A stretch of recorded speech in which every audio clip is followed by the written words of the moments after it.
બોડેલી તાલુકાને નવી mini ST બસોની ભેટ। સંખેડાના ધારાસભ્ય અભયસિંહભાઈ તડવી સહિત નવી બસોને લીલી ઝંડી આપી પ્રસ્થાન કરાવવામાં આવ્યું। છોટાઉદેપુર જિલ્લામાં કુલ 17 મિની બસો ફાળવાઈ, જેમાં બોડેલી તાલુકાને 9 મિની બસો ફાળવવામાં આવી છે। અંતરિયાળ વિસ્તારના વિદ્યાર્થીઓ અને મુસાફરોને મળશે પરિવહનની સુવિધા। ભગવાન બિરસા મુંડા જનજાતીય પરિવહન યોજના અંતર્ગત ગુજરાત સરકારના આદિજાતિ વિકાસ વિભાગ અને રાજ્યના વાહન વ્યવહાર વિભાગના સંયુક્ત પ્રયાસોથી આ બસો ફાળવવામાં આવી છે। ગુજરાત સરકાર દ્વારા અંતરિયાળ અને આદિવાસી વિસ્તારોમાં રહેતા લોકોને વધુ સારી પરિવહન સુવિધા મળી રહે તે હેતુથી આ મિની એસટી બસોની ફાળવણી કરવામાં આવી।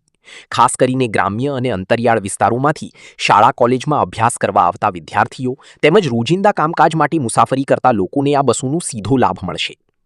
બોડેલી તાલુકાના અંતરિયાળ વિસ્તારોમાં નવી મિની બસો શરૂ થવાથી વિદ્યાર્થીઓને મુખ્ય મથકો, શાળા કોલેજો અને અન્ય સ્થળોએ પહોંચવામાં પડતી પરિવહનની સમસ્યાનો હવે અંત આવશે। વિદ્યાર્થીઓ અને મુસાફરો સમયસર, સુવિધાયુક્ત અને સુરક્ષિત મુસાફરી કરી શકશે। સરકારની આ પહેલથી બોડેલી તાલુકાના અંતરિયાળ ગામડાઓને વધુ સારી જાહેર પરિવહન વ્યવસ્થા સાથે જોડવામાં મહત્વપૂર્ણ મદદ મળશે। બોડેલી એસટી ડેપો ખાતે યોજાયેલા કાર્યક્રમમાં સંખેડાના ધારાસભ્ય અભયસિંહભાઈ તડવી સહિત બોડેલી નગરપાલિકાના પ્રમુખ, બોડેલી નગરપાલિકાના ઓપરેટરો, એસટી વિભાગના અધિકારીઓ, ડેપો મેનેજર, કર્મચારીઓ અને અન્ય મહાનુભાવોની ઉપસ્થિતિમાં નવી બસોને લીલી ઝંડી આપી પ્રસ્થાન કરાવવામાં આવ્યું હતું। આશા ન્યૂઝ ગુજરાતી રિપોર્ટ, ઝહીર સૈયદ, બોડેલી, છોટાઉદેપુર। સરકાર દ્વારા ભગવાન બિરસા મુંડા જનજાતીય ગૌરવ પરિવહન યોજના હેઠળ છોટાઉદેપુર જિલ્લામાં કુલ 17 બસો આપવામાં આવી છે। ગાંધીનગર ખાતે ગુજરાતના માનનીય મુખ્યમંત્રી શ્રી ભૂપેન્દ્રભાઈ પટેલ સાહેબ, અમારા વાહન વ્યવહાર મંત્રી અને હોમ મિનિસ્ટર શ્રી હર્ષભાઈ સંઘવી સાહેબ, અમારા ટ્રાન્સપોર્ટ મિનિસ્ટર પ્રવીણભાઈ માળી સાહેબ અને આદિજાતિ વિભાગના મંત્રી શ્રી નરેશભાઈ પટેલ સાહેબ ગાંધીનગર ખાતે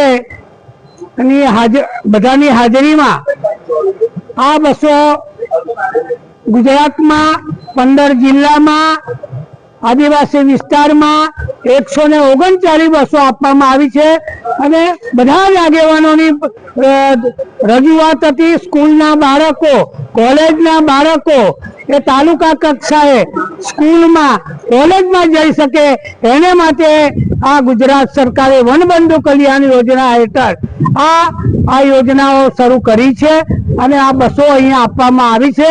ત્યારે અમારે અહીંયા બોડેલીના આગેવાનો, અમારા પ્રમુખશ્રી, અમારા રાજુભાઈ, વિજયભાઈ, ભજાભાઈ, બધા જ કોર્પોરેટરો અહીંયા હાજર રહ્યા છે અને આ બસોને અમે ગામડામાં પ્રસ્થાન કરાવીએ છીએ।